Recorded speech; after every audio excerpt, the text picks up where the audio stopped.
كي أراه يطيب طيب. السلام علیکم ورحمۃ اللہ وبرکاتہ. الحمد للہ رب العالمین والصلاة والسلام علی اشرف الانبیاء والمرسلین نبینا محمد وعلی آلہ وصحبہ اجمعین. اما بعد. پریہ دینی بھائیوں اور متروں، آج کے ایپیسوڈ میں اربعون نوویہ کی پہلی حدیث کی وضاحت کریں گے. آپ لوگ بغور سماعت فرمائیں. اربعون نوویہ امام نووی رحمہ اللہ کی مشہور کتاب ہے، اور اس کتاب کی شرح بہت سارے عالموں نے کی ہے. امام نووی رحمہ اللہ نے اس میں بہت اہم حدیثیں جمع کی ہیں. سب سے پہلی حدیث جس کے راوی عمر ابن خطاب رضی اللہ تعالیٰ عنہ ہیں، وہ کہتے ہیں نبی کریم صلی اللہ علیہ وسلم نے فرمایا، انما الاعمال بالنیات، اعمال کا دار و مدار نیتوں پر ہے. وانما لکل امرئ ما نوى، اور ہر آدمی کے لیے وہی ہے جس کی اس نے نیت کی. فمن كانت ہجرتہ الی اللہ ورسولہ فہجرتہ الی اللہ ورسولہ، تو جس کی ہجرت اللہ اس کے رسول کی طرف ہوگی، حقیقی معنی میں اس کی ہجرت اللہ اور اس کے رسول کی طرف مانی جائے گی.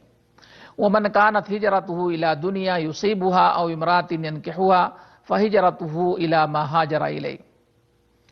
اور جو شخص ہجرت کرتا ہے اس نیت سے کہ وہ دنیا حاصل کر لے یا کسی عورت سے نکاح کر لے، تو اس کی ہجرت اسی کی طرف ہوگی جس نیت سے اس نے ہجرت کی ہے. دیکھیے، اس حدیث کے راوی عمر ابن خطاب رضی اللہ تعالیٰ عنہ ہیں. عمر ابن خطاب رضی اللہ تعالیٰ عنہ کا نام ہے عمر ابن خطاب ابن نفیل بن عبد العزیٰ القرشی العدوی. آپ کی کنیت ابو حفص ہے. عمر ابن خطاب رضی اللہ تعالیٰ عنہ جلیل القدر صحابہ کرام میں سے ہیں. نبی کریم صلی اللہ علیہ وسلم نے دعا کی تھی کہ اللہ تعالی عمر ابن خطاب کے ذریعے یا ابو جہل ابن ہشام کے ذریعے دین اسلام کو تقویت پہنچائے.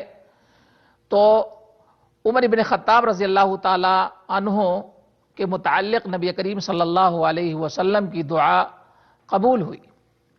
عمر ابن خطاب رضی اللہ تعالیٰ عنہ کی بڑی فضیلت ہے.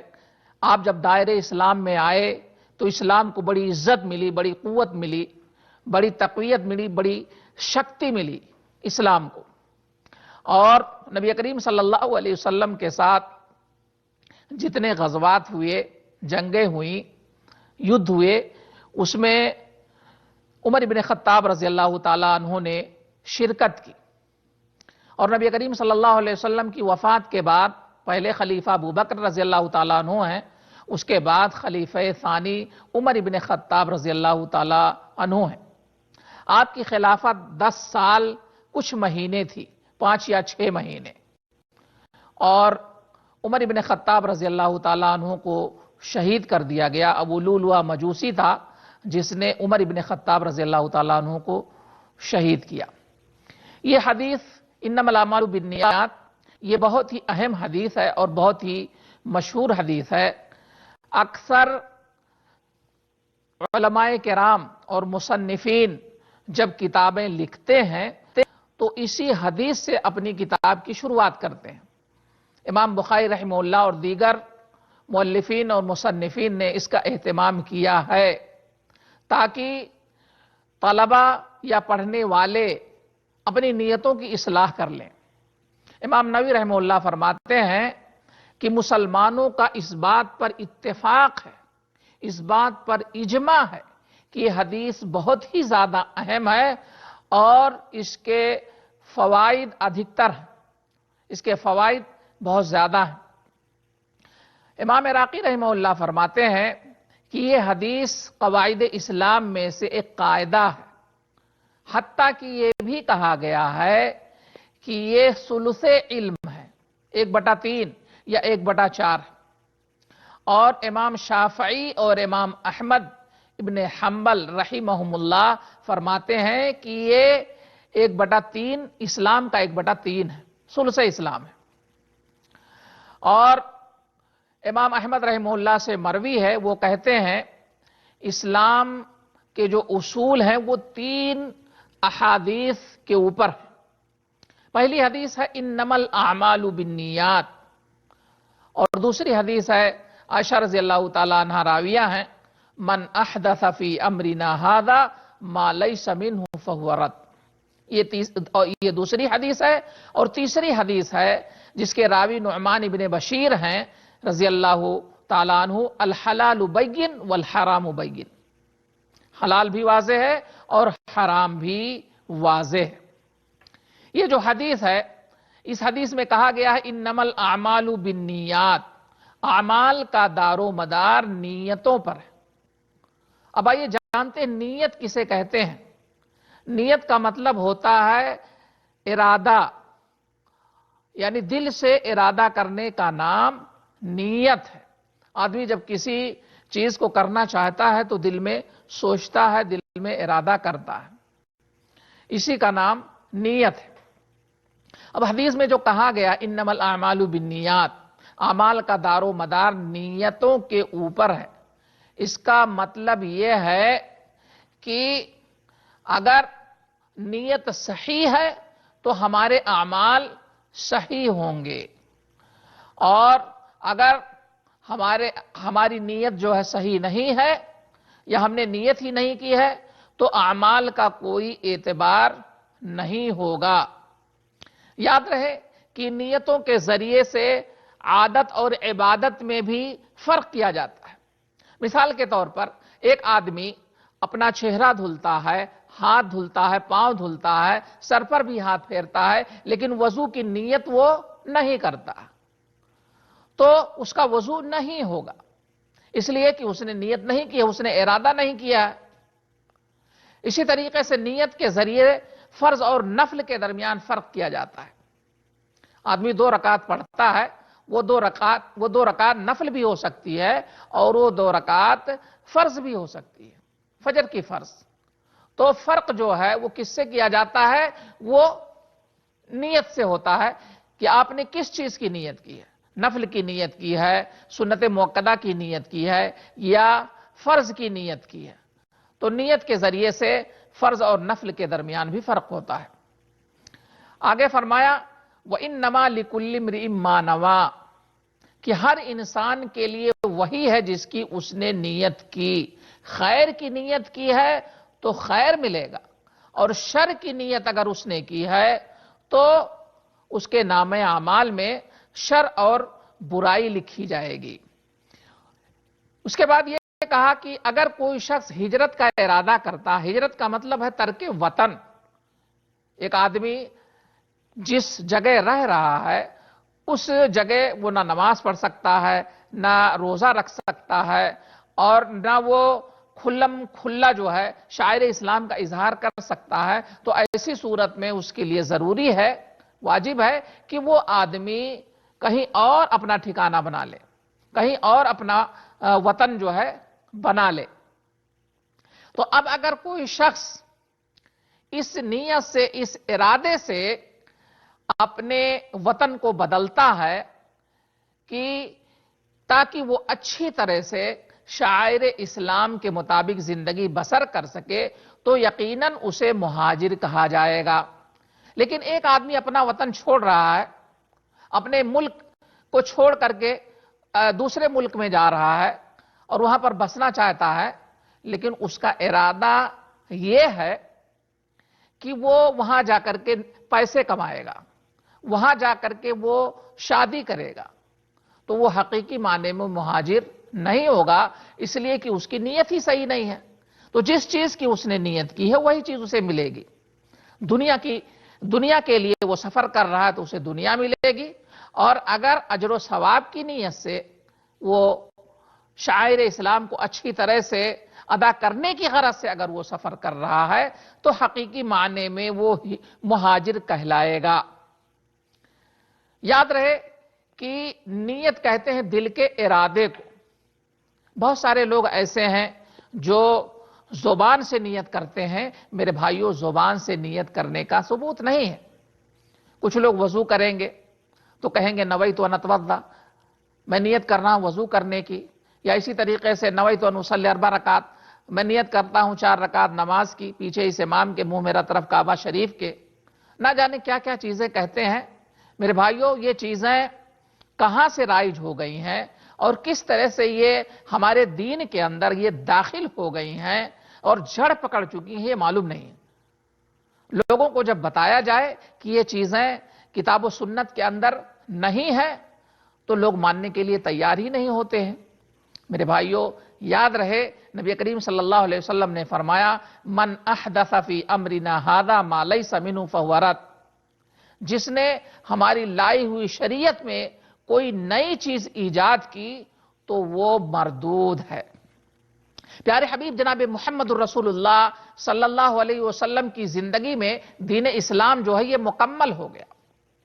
آپ صلی اللہ علیہ وسلم حجۃ الوداع کے موقع پر تشریف لے گئے. اس موقع پر آیت نازل ہوئی الیوم اکملت لکم دینکم واتممت علیکم نعمتی ورضیت لکم الاسلام دینا.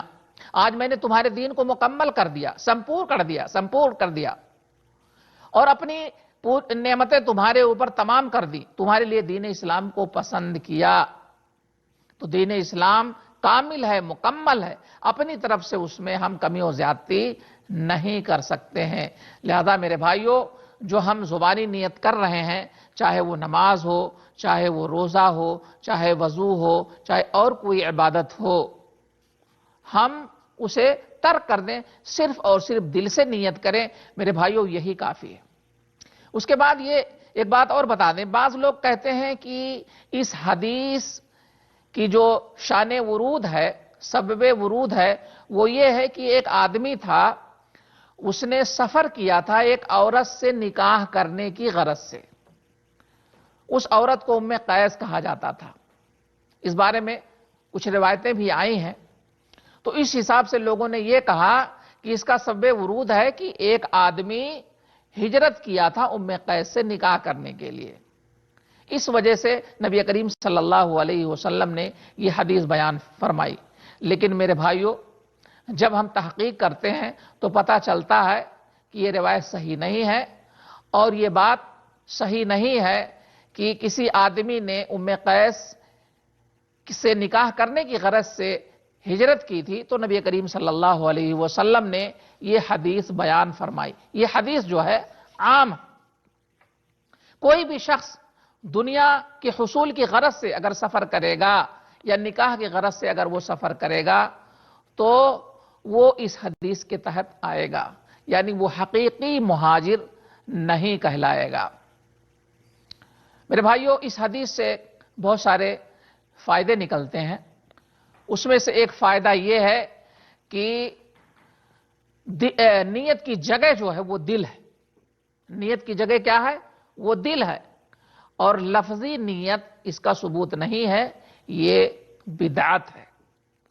اسی طریقے سے ایک فائدہ یہ ملتا ہے کہ اگر نیت صحیح ہے تو عمل صحیح، اور نیت صحیح نہیں ہے تو عمل بھی صحیح نہیں ہوگا. یعنی نیت کے اندر جتنی کمی ہوگی عمل کے اندر اسی کے بقدر کمی ہوگی. اور نیت کے اندر جتنا زیادہ کمال ہوگا اتنا ہی زیادہ ہمارا عمل جو ہے وہ کامل و اکمل ہوگا. اسی طریقے سے ایک فائدہ یہ بھی نکلتا ہے کہ عبادت اور عادت دونوں کے درمیان فرق ہے. بسا اوقات آدمی اپنے چہرے کو دھلتا ہے، جیسا کہ میں نے ابھی کہا تھا، اپنے ہاتھ کو دھلتا ہے، پیر کو دھلتا ہے، لیکن عبادت کی غرض سے نہیں، ٹھنڈک کے حصول کے لیے، تو اسے عبادت نہیں کہا جائے گا. اور ایسے آدمی کو یہ نہیں کہا جائے گا کہ اس نے وضو کیا ہے. اسی طریقے سے یاد رہے کہ بسا اوقات آدمی نیت کرتا ہے اور وہ عمل نہیں کر پاتا ہے، لیکن نیت کی وجہ سے اسے اجر دیا جاتا ہے، نیت کی وجہ سے اسے ثواب ملتا ہے. لہذا ہمیں اور آپ کو چاہیے کہ ہم اپنی نیتوں کی اصلاح کریں اور ہم اور آپ زیادہ سے زیادہ اجر کمائیں، اجر کا ذخیرہ اپنے نامہ اعمال کے اندر اجر کا ذخیرہ کریں۔ میرے بھائیو، یہ جو حدیث ہے، اس حدیث سے یہ بات واضح ہوتی ہے کہ عمل کے لیے، عمل کی قبولیت کے لیے یا عمل کے کامل اور اکمل ہونے کے لیے جو ہے نیت کی بہت ہی زیادہ اہم ضرورت ہے۔ اس جیسی اور بھی روایتیں ہیں۔ ایک روایت میں آتا ہے ثم یبعثون علی نیاتہم، کہ لوگوں کو ان کی نیتوں کی بنیاد پر اٹھایا جائے گا۔ اگر آدمی کی نیت صحیح ہے تو میرے بھائیوں اس کا عمل صحیح ہوگا، اور اگر اس کے نیت کے اندر فساد ہے تو یاد رہے کہ اس کا عمل جو ہے مقبول نہیں ہوگا۔ اور اس روایت سے یہ بھی معلوم ہوتا ہے کہ اخلاص کا بہت ہی اہم رول ہے۔ میرے بھائیوں، عبادت کے قبول ہونے کی 3 شرطیں ہیں۔ پہلی شرط یہ ہے کہ آدمی مسلمان ہو، اور دوسری شرط یہ ہے کہ بندہ مخلص ہو۔ اگر ہمارا عمل خالص نہیں ہے اللہ کی رضا کے لیے تو میرے بھائیوں وہ عمل بیکار ہے، اس کا کوئی فائدہ نہیں ملے گا۔ جیسا کہ مشہور حدیث ہے کہ 3 آدمیوں کو قیامت کے دن لایا جائے گا۔ ایک آدمی مجاہد ہوگا، ایک قاری قرآن ہوگا، اور ایک جو ہے بہت ہی مالدار ہوگا۔ انہوں نے اپنا اپنا کام دنیا میں کیا ہوگا، لیکن چونکہ ان کی نیت کے اندر اخلاص نہیں تھا، اس وجہ سے اللہ رب العزت ان تینوں کو جہنم کے اندر ڈال دے گا۔ وَمَا أُمِرُوا إِلَّا لِيَعْبُدُوا اللَّهَ مُخْلِصِينَ لَهُ الدِّينَ، قرآن میں اللہ نے کہا ہے کہ لوگوں کو اس بات کا حکم دیا گیا ہے کہ وہ اپنی عبادت کو اللہ کے لیے خالص کرے۔ تو میرے بھائیوں، یہ حدیث بہت ہی مشہور حدیث ہے، انما الاعمال بالنیات۔ اس حدیث کے راوی عمر بن خطاب رضی اللہ تعالیٰ عنہ ہیں، اور اس حدیث کی وضاحت آج کے ایپیسوڈ میں کی گئی۔ اسی پہ میں اپنی بات ختم کر رہا ہوں، دعا کرتے ہوئے کہ اللہ تعالی ہمیں کتاب و سنت کی صحیح سمجھ عطا کرے، اور اللہ تعالی ہمیں کتاب و سنت کے مطابق زندگی بسر کرنے والا بنائے، آمین۔ وآخر دعوانا ان الحمدللہ رب العالمین، والسلام علیکم ورحمۃ اللہ وبرکاتہ۔